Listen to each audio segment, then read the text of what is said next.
Hello, my loves. Welcome back to Teen Fit. If you're new here, my name is Taylor.getzz, and today I'm so excited to bring you this video because I feel like it's really important to know and understand these things before we work out. So today we're going to get into why your workouts aren't working or you're not getting the results that you really want, and there's two main reasons why this is happening. It's either improper nutrition, which is a huge factor when it comes to working out. We're just gonna ignore this. Second one is form, and that's what we're really gonna get into today. We're gonna talk about a couple form tips that are gonna help you with a lot of the exercises that we do on my channel and all of the exercises that are in almost any workout video or any workout class. These are like the most basic things that you could possibly know to enhance your workout. We need to challenge our bodies, we need to push ourselves. So the first one being improper nutrition. We really need to make sure that we're getting the right amount of food for our body's needs, whether it's trying to gain weight or lose weight. 75% of getting the results that you want when it comes to working out is food. It's the way you eat and the way you nourish and treat your body. The rest of it is exercising. Even though exercising is a necessity and it is important and it is needed in order to get the results that you want, you need to be eating well as well. Today we're going to really get into form, and I'm really excited to bring you guys this video. I feel like this should be something that everybody needs to know before they start exercising. Even if you've been exercising for years, a lot of people sometimes mess up their form, and that not only cannot get you the results that you want, but you can also end up harming parts of your body. Without further ado, let's get into it. So the first tip is having our lower back pressed on the floor. I say this in all of my videos, especially when it comes to core work, mostly when it comes to core work. But when you're laying flat on the ground, our spine does have a natural bend in it. There is a little curve in our lower back and a curve in our neck when we lay flat on the ground. But in order to get those lower abs and the entire core engaged, we need to be tucking that tailbone under and flattening that lower back on the floor. So it's going to feel unnatural, but you will be activating those abs. So it will make those ab workouts a little bit harder, but you'll start to notice that as your body fatigues while you're doing ab workouts, your lower back will start to arch. And that is never good because you can end up hurting your lower back and you're not doing the workout right, which honestly completely defeats the purpose of the whole workout in general because you're not doing the workout to its full potential. You know, it's kind of like working out for no reason because you're not really getting in that ab exercise that you think you're getting. So make sure that that lower back is constantly pressed onto the floor.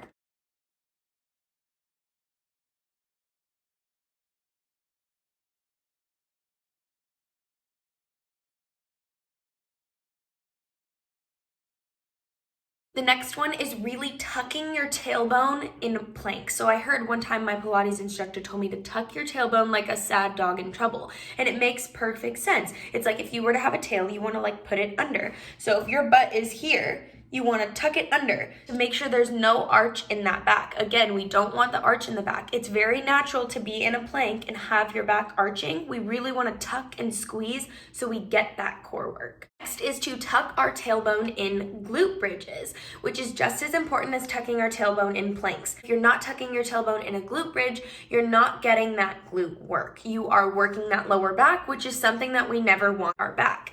If you're doing something like a glute bridge, it's most likely for your glutes and your hamstrings, and you need to be tucking that tailbone in order to really activate those muscles. You're gonna see results much faster once you start really activating.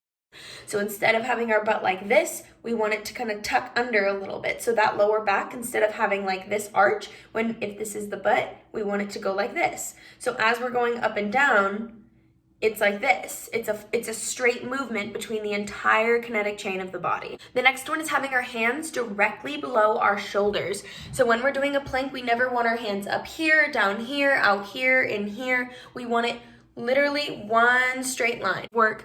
We want those hands, any type of motion that you do or any type of exercise that you do in some type of plank formation, that shoulder must be in line with the wrist and the hands. And that also goes for side planks as well. When we're doing a side plank, I feel like a lot of the times the hands either forward or back too much. We want it literally directly straight line right to the floor. Next is using the abs to stay steady in plank workouts. We do a lot of like the shoulder taps when we're in planks, or like the down, down, up, up. And that's really, really effective. Those are some great workouts for the arms, booty, and core. But at the same time, we don't want to be rocking back and forth too much. If your body feels like it's swaying when you're doing those taps, you're not really getting the workout that you should be. And it's not going to be really effective for your abs. And it's going to take a long time for you to see results that way. It is going to be harder, but remember, again, we always want to push our body. You want to flex that core, tuck that tailbone, have those arms in line, and there you go. Then you have that perfect form. And you can do those taps without any part of your body moving other than those arms. You're going to really feel the work, but it's really going to make a difference. Pretend that there's a hot cup of tea on your back and you don't want it to spill. So you need to keep your body as stable as possible, which means to activate those muscles. Is to keep your toes off of the floor when it comes to squats and glute bridges. So for glute bridges, it's a little tricky because there's certain moves where you have to be on your toes and whatever, but when we're doing like a standard glute bridge press or pulses or whatever that may be, you want to have the weight in the heels. So having the toes up doesn't necessarily need to be a physical thing, but it needs to be in your brain that the weight is in the heels. So if it helps you to lift those toes up, I know it helps me, especially when I'm doing squats or anything like that. Those toes are off the floor.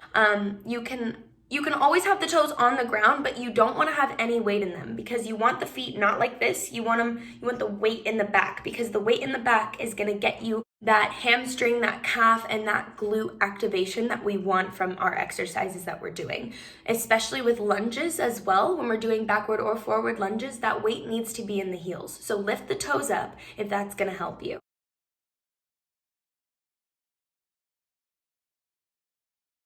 Next is to keep the shoulders away from the ears. I feel like a lot of times when we're exercising, we don't even realize that we're super tense. We have our shoulders up here when we're in planks, or when we're doing sit-ups, we're like this, and like that's just not gonna cut it. We need to relax those shoulders as hard as it is to do, especially when we're doing side glute work, like clamshell or something like that. A lot of the times when we're sitting on our side, or like up here and you don't even realize it, you just need to push that down. That's going to help you activate the side of the core in exercises like that, and really focus on the other parts of the body instead of hurting this neck and shoulder and getting this weird form that we don't want or need.